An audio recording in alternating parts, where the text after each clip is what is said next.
you can even watch back. Giving players all the props or put them on blast. We don't give no hot takes, only talk facts. We're giving all our devotion, riding high on this wave of emotion. Going all out, yeah, cause this is our time. No, ain't no stopping us till we reach the finish line. All in, we came here to win. We're gonna give everything. S-I-C-K on the run. S-I-C-K, sick, sick. On fire, we're ready to fight. We'll bring the house down tonight. S-I-C-K on the run. S-I-C-K, sick, sick. Playing on the car ride, play it when you lounge. X and O, you know that we can hold it down. Shout out to my man Sammy, got it off the ground. And to all the listeners tuned in right now. Got debates, analysis, and speculation. This is sports talk for the new generation. You know where to find us, got a reputation. Sick podcast, your #1 sports destination. We're giving all our devotion, riding high on this wave of emotion. Going all out, yeah, cause this is our time. No, ain't no stopping us till we reach the finish line. All in, we came here to win. We're gonna give everything. S-I-C-K on the run. S-I-C-K, sick, sick. On fire, we're ready to fight. We'll bring the house down tonight. S-I-C-K on the run. S-I-C-K, sick, sick. S-I-C-K is the sickest podcast. Tune in for the audio, or you can even watch back. Giving players all the props or put them on blast. We don't give no hot takes, only talk back. S-I-C-K, S-I-C-K, S-I-C-K, S-I-C-K, S-I-C-K, S-I-C-K, S-I-C-K. All in, we came here to win. We're gonna give everything. S-I-C-K on the run. S-I-C-K, sick, sick. S-I-C-K, it's the sickest podcast. Tune in for the audio, or you can even watch back. Giving players all the props or put them on blast. We don't give no hot takes, only talk facts. We're giving all our devotion, riding high on this wave of emotion. Going all out, yeah, cause this is our time. No, ain't no stopping us till we reach the finish line. All in, we came here to win. We're gonna give everything. S-I-C-K on the run. S-I-C-K, sick, sick. On fire, we're ready to fight. We'll bring the house down tonight. S-I-C-K on the run. S-I-C-K, sick, sick. Playing on the car ride, play it when you lounge. X and O, you know that we can hold it down. Shout out to my man Sammy, got it off the ground. And to all the listeners tuned in right now. Got debates, analysis, and speculation. This is sports talk for the new generation. You know where to find us, got a reputation. Sick podcast, your #1 sports destination. Giving all our devotion, riding high on this wave of emotion. Going all out, yeah, cause this is our time. No, ain't no stopping us till we reach the finish line. All in, we came here to win. We're gonna give everything. S-I-C-K on the run. S-I-C-K, sick, sick. On fire, we're ready to fight. We'll bring the house down tonight. S-I-C-K on the run. S-I-C-K, sick, sick. S-I-C-K, it's the sickest podcast. Tune in for the audio, or you can even watch back. Giving players all the props or put them on blast. We don't give no hot takes, only talk back. S-I-C-K, S-I-C-K, S-I-C-K, S-I-C-K, S-I-C-K. S-I-C-K. Turn up your volume. Because you're about to listen to The Sick Podcast. With Tony Marinaro, 55 seconds left in the penalty, a minute and 27 seconds left in regulation time. Boston 4, Montreal 3. Lafleur coming out rather gingerly on the right side. He gives it into Lemaire, back to LaFleur. Oh! The sickest Montreal Canadiens podcast. You're in the ball! Sports entertainment like no other. Rejoint, on lui fait perdre la rondelle, une passe devant. Et c'est le dégagement et ce sera la victoire des Canadiens. Coupe Stanley pour les Canadiens, le 23e de l'histoire. You found the dogs! John, you found the dogs! He found the dogs! And all together, they worked a young team to the top. And now, a 24th Stanley Cup banner will hang from the rafters of the famous Forum in Montreal. The Canadiens win the Stanley Cup! Brought to you by Energy Transportation Group. Driven to be different. La Vida Tibi. Embrace your true nature. And Playground, your premier gaming destination. It's gonna be sick. Hello and good evening, everybody. Producer Shane here, filling in for Marinaro, who is currently in Florida, hoping to get a glimpse of the great Lionel Messi. Best of luck with that, Tony. But you know what? Tonight you're stuck with me, but fear not. Tony will be back tomorrow night, same time, same place, okay? Now, tonight, right, hockey is back. Finally, the first preseason game is in the books. We had the red versus white scrimmage. It's underway, folks. It's time to be excited.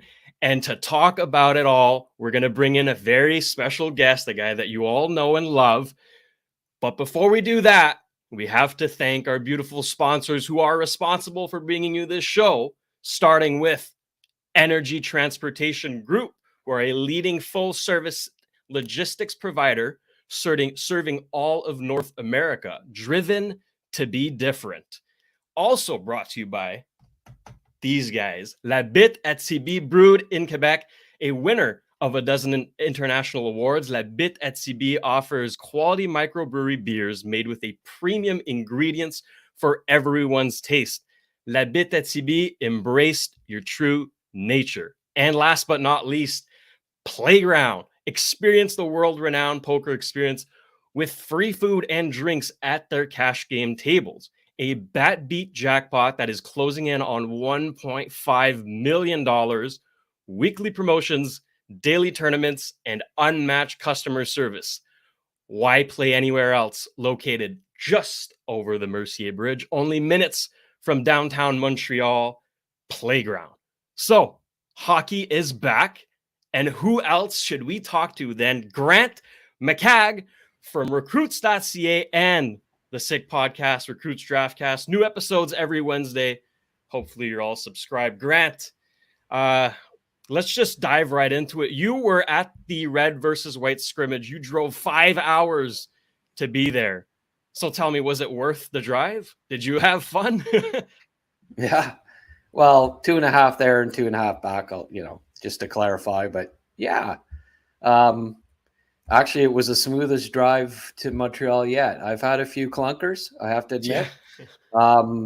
Quebec especially about 3 or 4 years ago when there was a lot of construction, you could say. And we got stuck down there without being able to use Google Maps or anyway, and trying to get onto the carry and just running into roadblocks here there. But it was a lot smoother, and the Sunday's a good day to go. Yeah. There wasn't much traffic, and I only missed a couple of my turnoffs. Seems like they have like 2 or 3 turnoffs like right beside each other, and they say 300 meters that's it to turn, and you don't know which one to take, and invariably you take the wrong one. But I'm getting more used to driving in Montreal, and that's a big plus. But I was impressed with a bunch of kids again, just like tonight. I think it's going to be a really interesting camp in Laval this year, and there's going to be a lot of big, hard decisions to make. The good thing is, I guess, that there's no waivers in the AHL, right? So you just send guys to Trois-Rivières, but there's going to be some veterans, I think, that are going to, end up getting that dreaded call into the office where they say, sorry, but you're heading up you're going to be heading up the trail to Trois-Rivières to start the year. Yeah. Yeah, I wouldn't be surprised either. We'll start with the positive and move on to the negatives if you have any points you'd like to touch on. But for me, my standout MVP, whatever you want to call it, has to be Jared Davidson, right? Very low expectations. Granted, he's been a fantastic player in Seattle, but coming into training camp, really didn't expect him to outshine a lot of guys, but he really did. I mean, scored a beautiful goal, but throughout the game, just played fantastic, right? Yeah, he had a lot of good opportunities. I mean, his line was up against minor leaguers, I guess you could say, obviously, because he, the fourth line plays the fourth line type thing, but Yeah, he stood out among those 6 players. Yeah, I mean, last year at rookie camp, he had that really poor first game, and actually, he kind of. If I recall, I think he may have scored in the red and white game last year too. Sort of ended his camp strong before he got sent back to Seattle. But I mean, he looks more comfortable. I think he's a little quicker, definitely a little more confident. He wasn't struggling in his own zone like he did last year. A little stronger, a little quicker, and it showed. I think like Mishak, the same deal, where he looks more comfortable than he did last year. And even Mishar had some good moments. So those 3 guys going into are all going to fight for spots. And I mean, Waz obviously got a spot wrapped up. Oh, man. He's got a spot wrapped up in Laval. All these young guys that are coming in, I suspect that Barron and Mayu will start the year in Laval as well. So there's got to be a lot of, put it this way, AHL journeyman guys that are on the team that are gonna run into some issues. I was lauding the organization a few weeks back about them giving spots to young guys going into camp, but then they end up picking up Tanner Pearson. They end up signing Brady Keeper and Toby Bisson. You just wonder, are there going to be some young guys that end up paying the price? Starting at the NHL level, be it Ylonen, and then going back the trickle down, where you wonder, because I thought Norlinder actually played very well. Yeah, I had him underlined as well. The most comfortable I have seen him in North America so far.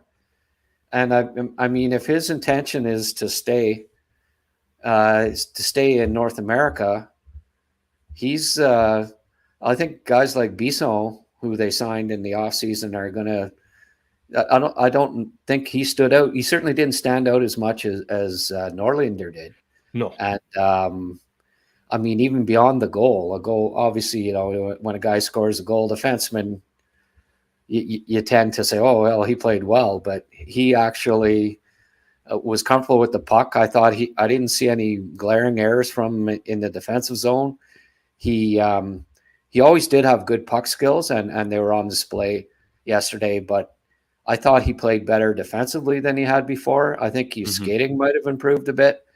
So he's back in the mix too. So for me, it's just JF Uhl's gonna have a couple sleepless nights coming up, I think, because there's going to be some really tough decisions for him as far as who makes the squad and who doesn't, I think. Big time. But it's also a good problem to have. I mean, you have so many good young players that you don't know who to choose. I don't remember the last time we were able to say that about the Habs. It's always been, scrounging for, okay, this prospect might be good. This guy he has a chance. I don't know. But Laval is going to be electric this year. There's no doubt about that. But going back to Norlinder, we had a discussion about this a while ago, you, Tony, and I. And we were saying that he's probably the odd man out in Laval. He's probably like that 7th defenseman. And you know what? Looking at the other left defenseman, right? William Trudeau is another one we have to mention, because throughout camp, starting with rookie camp, the rookie tournament, training camp, red versus white game, he's been so consistent that he might actually take that spot, right? And then, Nicolas Baudin, Jaden Struble. Like there's a lot of defensemen that can take that left spot, right? Yeah. I think Baudin is a right defenseman, if I'm not mistaken. Thought he played left, but there'll be maybe, Baudin, Mailloux, and Barron most likely on the right. As the top don't forget Tourigny now. Miguel Tourigny could very well carve out a spot. Yeah. Well, that's it. And I mean, the guys, the infusion that they're going to have this year of young guys that are really good on the power play, like even Farrell tonight was, I thought, as the game went along, he showed he's just so smart. He makes some really smart plays, and his skating, I think he's adjusting a little bit. His skating looked a little better tonight. But Farrell, Roy, Tourigny, Mailloux, you add those guys to the power play mix. Laval's going to have a deadly power play, I think, this year, because Baudin and Trudeau have already proven that they can do it at the AHL level. But Trudeau led them in scoring on defense as a 19, 20-year-old. So he definitely, I mean, it's a given that he's got a spot. The organization loves him. And certainly on the left side, I think him and Struble are two of the spots. Struble, you sign the kid out of college and he's a second round pick. You're going to give him a good look. And I didn't even mention Kidney yet either. There's another kid that looked really good. 3-on-3 was insane. Yeah, but I mean, even before that, he's really smart and good on the power play. I mean, I watched him in Gatineau. Being in Ottawa, I get to a lot of Gatineau games, and I mean, he's deadly. He was deadly on the power play at the Q level, and I mean, he comes in, and that's 5 guys potentially. Well, a unit right there, a power play unit that can be added, that could conceivably be their first power play unit to go along with what they had. So, to me, Laval's going to be a hot ticket. I mean, I hope to see that. I hope to see the new barn sold out quite often this year. That's it. So staying on Laval, there's a player that may or may not be going there. That being Caden Primo, right? If he doesn't make the Habs out of camp, he has to go through waivers. And to be honest, the way he played in the red versus white, wouldn't be surprised if someone took a chance on him, right? The way we took a chance on Samuel Montembeault, right? This was the same situation in Florida for him. He had to go through waivers to go to the AHL. We took him on. Look at us now. He's our first goalie, right? So Primo, I don't know that he's going to make it to the AHL, because honestly, it's a small sample size. I admit, I think he faced about 12 shots, but he saved all 12. You know what I mean? He didn't let in a goal. Yeah, no. He made some key saves. I thought he looked fine. Yeah, well, I don't know how many NHL scouts from other teams show up for Montreal's red and white scrimmage, but that's it. I think might be off the hook as far as that goes. But if he comes in and plays, however many exhibition games, let's presume he plays in 3 or 4, because I imagine they'll give him a good look, even if it's just to shop him to potentially trade him to another team, because there are other teams that are looking for goalies. It was funny, like when they dealt Casey DeSmith, I thought there was a couple other teams that I thought were even more likely to pick him up. So maybe, but I figure I mean, at this point, unless he stands on his head in the exhibition season, I don't think he'll be picked up on waivers. But certainly the possibility exists, and it would be a shame to lose him after. That's it. I mean, 2 or 3 years ago, there was hope that he might be the goalie of the future. But it just goes to show you how unpredictable it is with young goalies. Yeah, it would be terrible to lose him for nothing, right? Like at least a trade, but it's not looking like that. And I guess fingers crossed that he does clear waivers. That way, Primo Dolbesh tandem and Laval would be awesome. I wouldn't complain whatsoever about that. So there was a new face at the red versus white. You mentioned him already. Tanner Pearson played his first game in the Habs jersey, played with Suzuki and Caulfield. It's quite the entrance. He did get an assist. Nice play. But how do you feel he did in front of the Habs fans for the first time? Yeah, I think he was very good along the wall. Like he's a good complement to those two guys as far as providing a bit of beef and puck battles. He's good along the wall, getting pucks, and I think you need somebody on that line to do that, because that's not going to be Cole's job. It's not necessarily going to be Nick's job. He's got to get back and cover the opposing center, cover the middle. So if it's not Anderson or Slavkovsky, and it's really looking like they want to start the season with New Hook centering Anderson and Slavkovsky. Yeah. I thought that there weren't many guys that had chemistry with Slav last year. He was tried with a few guys, but Anderson was one of them. Mm-hmm. And so I was glad that they started those two together in the preseason, and that line could be Slavkovsky and Anderson could be a real nightmare cycling along the wall. Those guys. Crazy. We saw it with Slav tonight. Yep. Like we saw a glimpse of it last year, but I mean the last two periods tonight, Slav was a beast along the boards, and with a little luck, he could have had 2 or 3 assists because he set up some guys pretty nicely. So that's encouraging. But I have a feeling we may have seen 3 of the Habs 4 lines in the red and white game to start the season. Okay. The one that I doubt would be Anderson, Elias Anderson, because I wasn't overly impressed with him playing with RHP and Evans.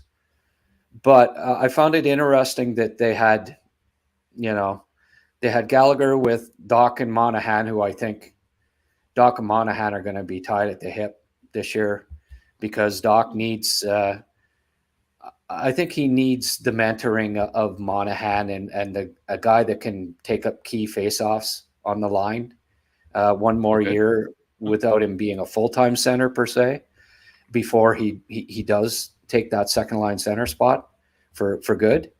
And Gallagher, I mean, I made preseason predictions that Gallagher and Pearson would be on the top 2 lines, and I had them flipped. I had Gallagher with Suzuki, but it makes more sense actually to have Pearson because he brings more size to that line.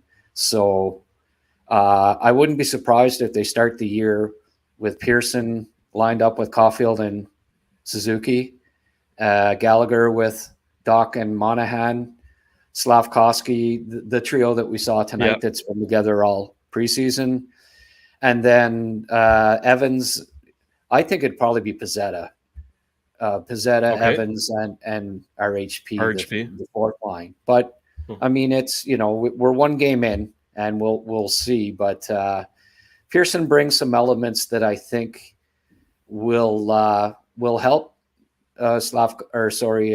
Suzuki and Caulfield if he can keep up with them. I mean, the one concern that I did have in his first game was that he looked a little behind the play at times, but he hasn't played since last November too. So I'm willing to give him a bit of a pass on that. I don't think he's considered to be a below average skater per se. But hopefully he gets a little quicker as camp goes on, because I think that they are likely strongly considering having him plugged in there to start the year.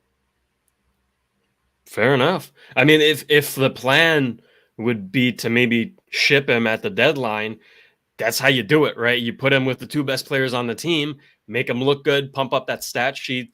That might be the move. But then again, I forget who it was. It must have been Marty who said that Pearson brings gray hairs. And by that expression, he doesn't mean like stress. He means just experience, right? Like Suzuki is 24, Caulfield is 22. Like these guys are still very young. Meanwhile, you got Pearson, who is a Stanley Cup champion. This guy won it, right? So he could very well be that compliment on the first line. I wouldn't be surprised. Yeah. I get a little tired of every time they bring in a veteran. It's to trade him at the deadline. Hughes said it best. Their plan is to make the playoffs. That's everybody's keyed on that. They're not keyed. They didn't pick up Pearson so they can trade him at the deadline. They picked them up to help them compete for a playoff spot this year. And if they're anywhere near, Monahan's not going anywhere. Lindstrom's not going anywhere. Savard's not going anywhere. And Pearson's not going anywhere. If they're in the playoff hunt in February, of course, none of those guys will be traded. But sure, if they're out of the playoff race, but I mean, they haven't played a game. Yeah. Like let's hold off on talking about what that they picked up guy just to trade him at they've got more. They're top 5 in prospect depth in the league. They've got 8 picks in the top 4 rounds 2 years from now.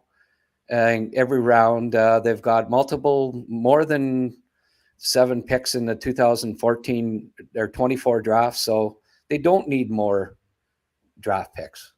Like, if they're anywhere close to being in the playoff race, competitive at all, maybe even if they aren't going to trade all those guys.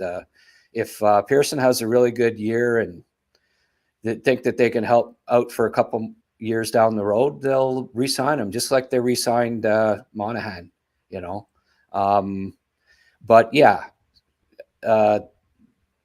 they've just kept picking up assets, and you keep moving assets if you fall out of the race to keep improving, getting younger, getting fits in other places. And Pearson, if they fall out of the race, there'll be a team that wants, that at least offers a second round pick for him, I'm sure. So the asset building just continues as Montreal tries to become a contender again. That's it. It's so hard to predict how this season's going to go because last season was riddled with injuries.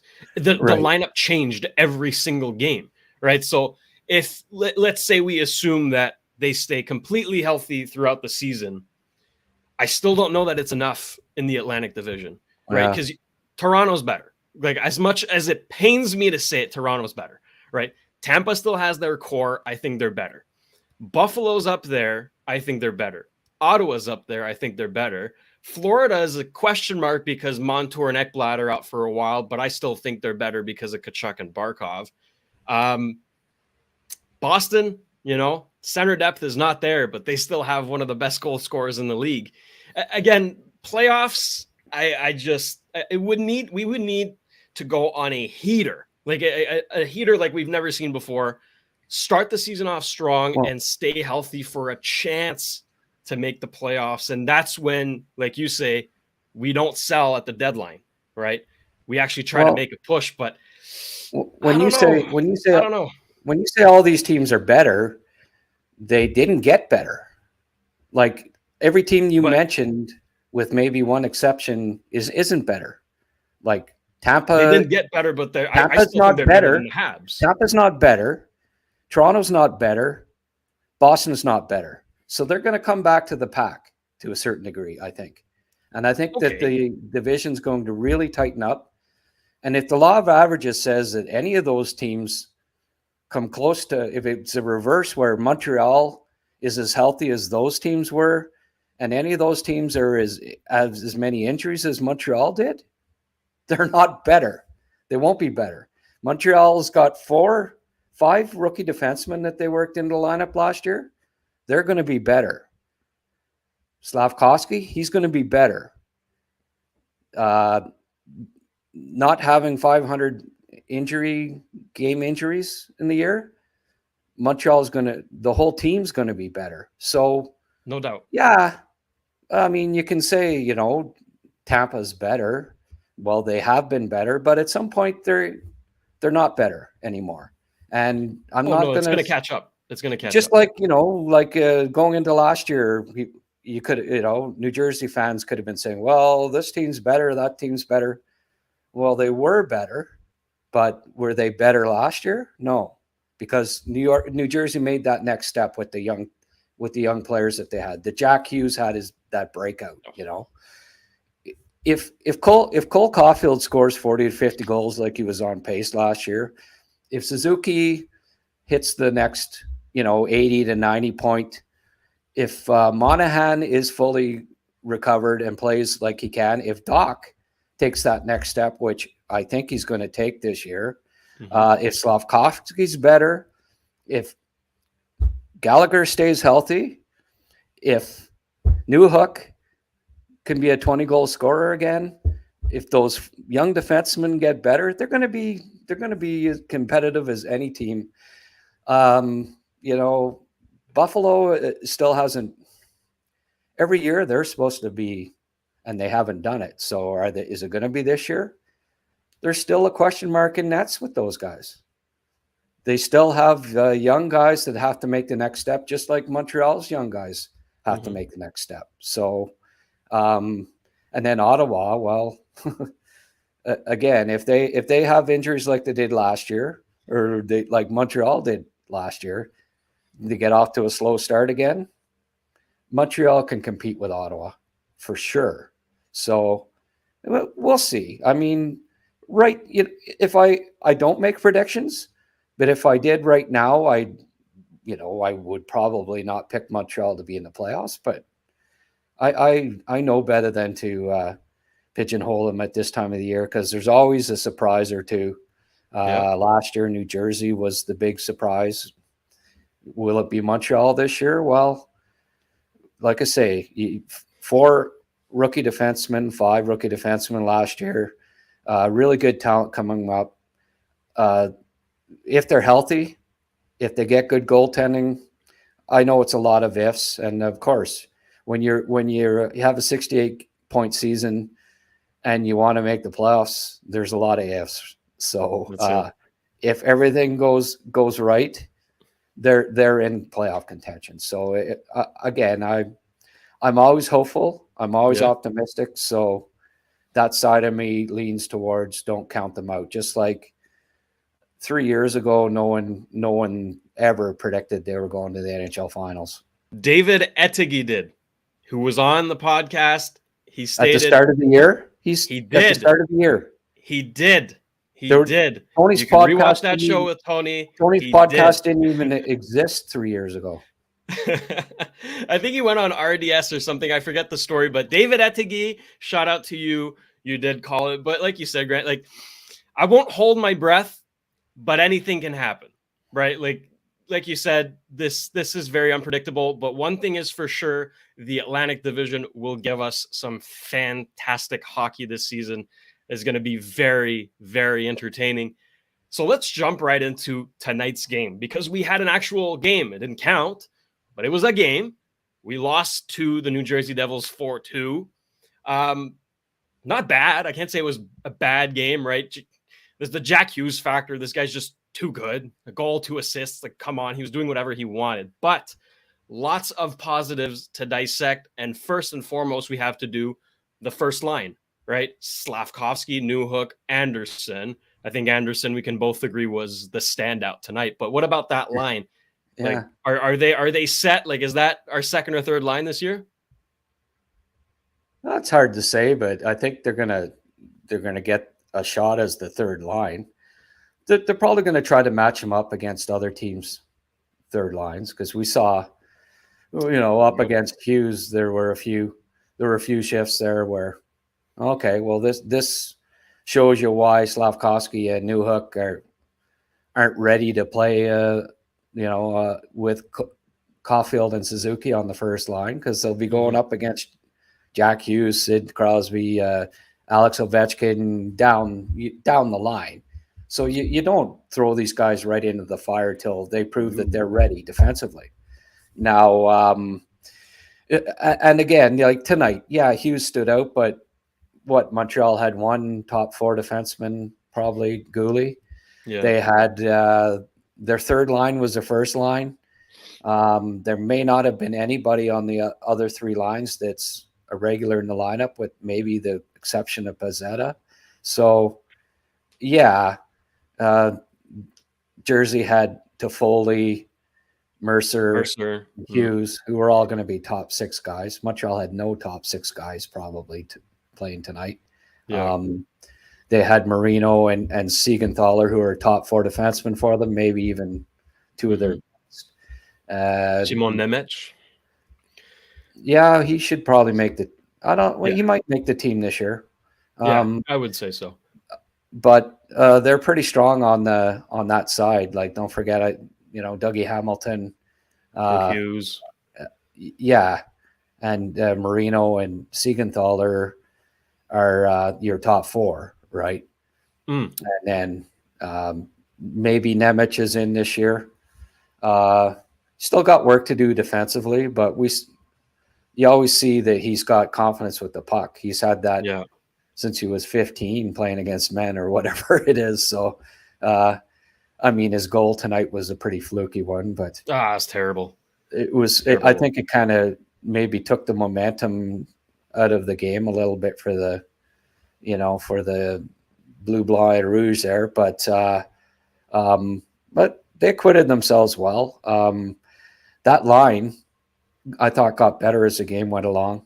The Newhook line.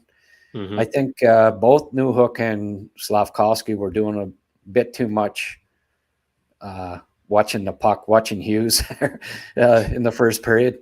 And they kind of adjusted as it went along and did a little less thinking and a little more moving. That could be a fast line, an exciting line. Newhook in the middle using his speed, and then the other 2 guys powering to everyone. Yeah, power horses along the wall. So Slav, last 2 periods, the forechecking was excellent. He won a lot of board battles, got the puck out, and made some nice passes. He's still taking too long to shoot. He gets the puck in the slot, and he waits till the guy can deflect the puck. And it's a bit aggravating because he's got a great shot if he ever gets it on net, but that's it. Seems like the majority of the time he gets the puck and he hangs on a little too long, still looking for a pass. He's got to think, because he's got that great shot, he's got to think shoot first a little more mentality. And once he does, and he'll learn to release it a little quicker. At the NHL level, you can't hold on to it for too long, or the defenseman's going to deflect it. And we saw tonight there were 2 or 3 instances where if he'd released it right away, he gets a great scoring chance, but instead the defenseman gets the puck on it and deflects it away. Yeah. And then, I don't know. The next guy got me a little hot and bothered. I think I need a little spritz and spruits with the Marinaro flair. I had to do it. Sorry, guys. But Joshua Roy, scored the first goal tonight. Fantastic. I think he played really well. Like you said, I think he's got to be a lock for Laval, maybe a lock for the first line. He was involved defensively as well, which I really appreciated. Like, I was a defenseman growing up, so when a forward, helps out at defense, I have a great appreciation for that. And he's really improved that facet of his game, right? That's something that was a concern of his when he was drafted, and throughout in Sherbrooke, he really improved that. And he showed it again at the World Juniors, where he played PK. But today, I really noticed his defensive game, but all around, he was fantastic. Yeah. He stood out. I think he's at this point, he's moved ahead of a few guys that like Heineman, maybe even, we'll see. Maybe. I mean, Heineman brings some elements that Montreal would like, but he'll have to learn to be more consistent. Certainly not as smart a player as Raw. That's the main asset of his game is just how smart he is. You just see it. You see it every game. He does some really smart things. And then good point about him getting better. He didn't look after the defensive end of his game too much in his draft year. Even the next year it was hit and miss, but last year he got tasked with being a penalty killer in both Sherbrooke and then at the World Juniors. He got put on that third line where he was just an excellent fit and killed penalties. And you can just see that he's so smart that he's going to play in the NHL, and he's going to be able to play anywhere in your lineup if you got to have him and that's going to be his ticket. Yeah, because he's not super fast or big. So there's a chance, even with the smarts that he has, that he's a third liner on a really good team. But he's shown that he has the chops defensively to fill that role if need be. So that, I think, is the key to him being a pretty sure bet to be an NHL player at some point down the road. Yeah, depending on injuries, he could see some NHL time this season. He could be like the beneficiary that Harvey Pinard was last season, where he just played up and down, even in the first line. That could be Roy this season, right? And he could, like you said, he could fill any role that is asked of him, and that's just so valuable for any team. I don't know. I'm really, really impressed with him so far. Another guy that a lot of eyes were on him, and you ranked him first in the Habs prospect pool. That is Logan Mailloux. First rookie tournament game. I think we can all agree that was a miss, right? But as the games progressed, as training camp progressed, and tonight we saw he's here to stay. Like, this guy actually wants a spot. Of course, it's not perfect, okay? Some defensive errors here and there, but I don't remember seeing a defenseman as engaged offensively and as dynamic for a big frame as he has in recent history and for the Habs. Like, it's something new for me. I'm not used to this.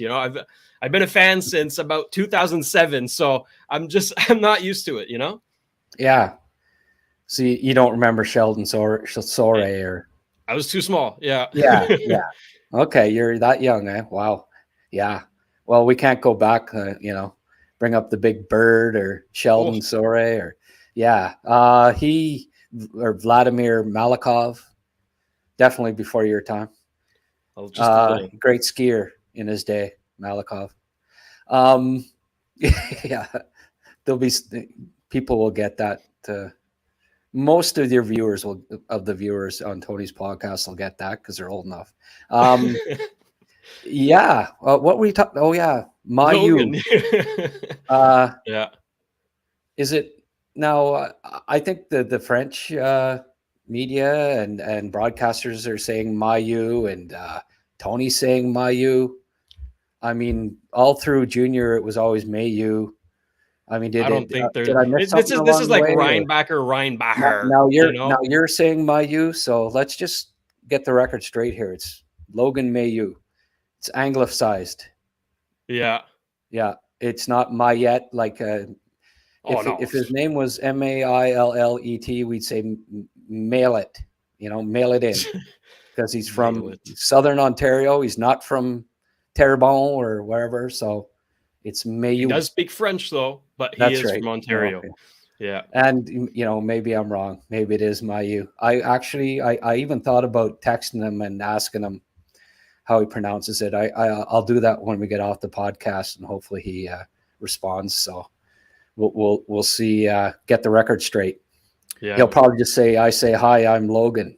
That's it. That's it. What a great answer by David, by the way. That was fantastic. God, I love that kid. I love that kid. Exactly what he said ran through my head when the question was asked. Exactly. I just say, "Hi, I'm David." Like, yeah. And that's what he said. And that's what made it even funnier that, oh, here's this 18-year-old Austrian kid that thinks like me, like how mature and on the ball is that kid, he got caught out of position a few times in the first period, but again, they threw him out against Jack Hughes. Exactly. It's a big step from the Swiss league there. Yeah. It's a step up from, Noah Rod of the Lugano, that is an actual guy, by the way. Yeah. I ranked him in the second round in his draft year. But it's a step up from Noah Rod having to play against Jack Hughes.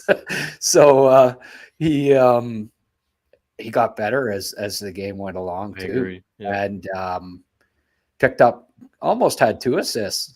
Yeah, picked up the one helper, first assist, primary assist, and he was solid. So back to the Swiss league, back to the first pairing, 20 plus minutes a game. Bring him back to Laval. I wrote a little article this morning that was interesting. I did some researching, and I think Laval's going to have 7 players under the age of 23 who were picked in the top 2 rounds.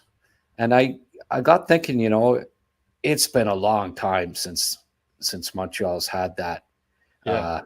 And I kept going back every year. I went through St. John Ice Caps. I went through, because they've had 5 or 6 different Citadels, St. John Ice Caps, Hamilton Bulldogs, Fredericton Canadians, Sherbrooke Canadians, Nova Scotia Voyageurs. I had to get back to the Nova Scotia Voyageurs in 1976, 77 to find a team that had 7 top 64 picks, like guys who were picked in the top 2 rounds on the farm team. But the great thing about that too is Beck, Reinbacher, there's 5 guys that Tuck's another one, Kapanen, and one other guy that could join the team that was picked in the top 2 rounds for the playoffs, and they'd have 12. Possibility of having 12 guys that were picked in the top 2 rounds. There's no, I know they're going to be a really young team, but there's no excuse for Laval not having a competitive team this year. It could be just if they make the playoffs and if those guys come over, join after the, Hudson's the other guy, Cole Hudson. Jeez. Sorry, easy to forget. There's 5 guys that could conceivably join the team down the stretch or in the playoffs.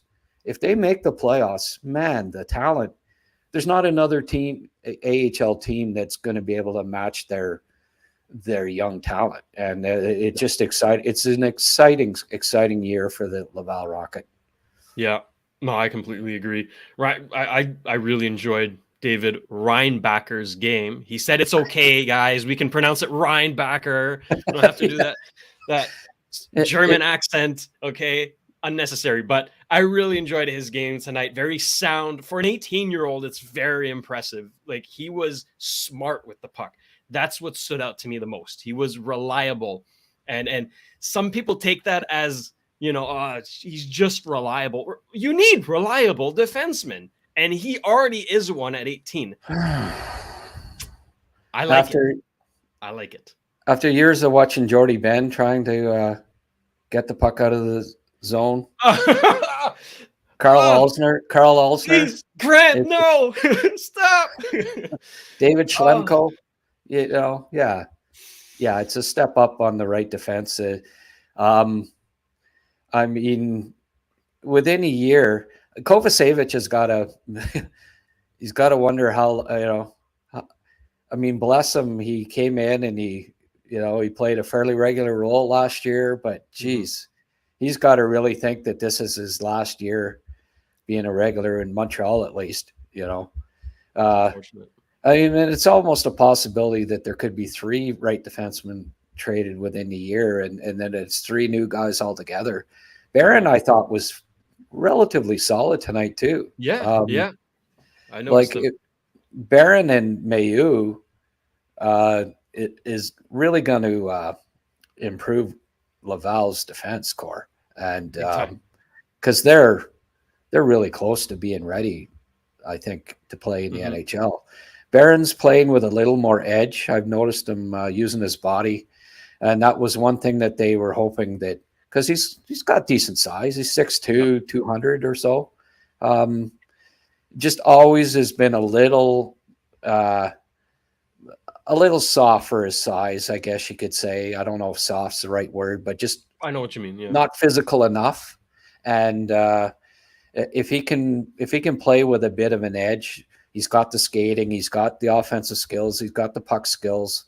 He can push for an NHL spot this year. But I really expect Barron and Mayu to have very good years in the AHL. That's it. It just makes sense for him to start in Laval because he is waiver eligible or ineligible, whatever. He doesn't have to go through waivers, essentially. Right. So it just makes sense for him to start in Laval, and he's going to be running the PP1. He's going to be that guy, so he's going to get plenty of opportunity to develop, to perform in Laval. And tonight, I like you mentioned, I really enjoyed his game. I thought he was more calm, comfortable with the puck. Right, he didn't rush plays. He held on to the puck when he needed to. Can't really knock Justin Barron tonight. I thought he looked well. It always hurts thinking about losing Lehkonen, but when you see Barron developing, it's like, okay, feeling a little better. I still have that goal replaying in my head against Vegas. Best night of my life. Anyways, love you, Lecky. Hope you have fun in Colorado. Last tidbit I want to touch on is the goalies, right? We saw 2 goalies tonight, Samuel Montembeault and Jakub Dobiš, who's going to be very interesting. But starting with Big Sam, obviously second goal aside, we're not even going to mention that shit. Okay, he just needed to cover his post. That's it. Moving on. How do you think he performed? He performed fantastic at the World Championships. We know that he won Team Canada gold. Has that translated over? Has that momentum? Do you think it's translated over? Well, it's funny, people were tweeting out, I mentioned that I was impressed by Mayu and Roy and Simoneau in the first period, and then people said, well, what about Montembeault? And then after he let in that clunker, nobody was tweeting that anymore, for some reason. But I mean, you can't discount that. That was maybe the difference in the game, him letting in that goal. So he's had that. I don't know. We saw it a lot last year, which was promising, but he's had a history of letting in a neat soft goal here and there, just like Primo, certainly before last year.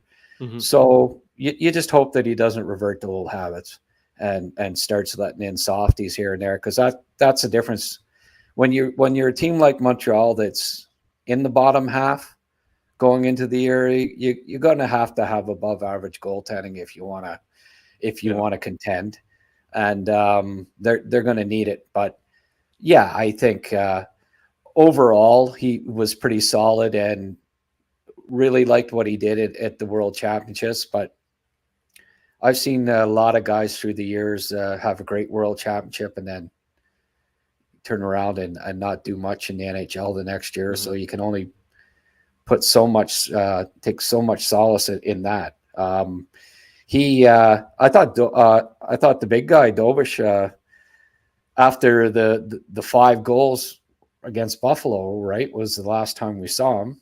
Yeah, he was pretty solid. He made some nice saves.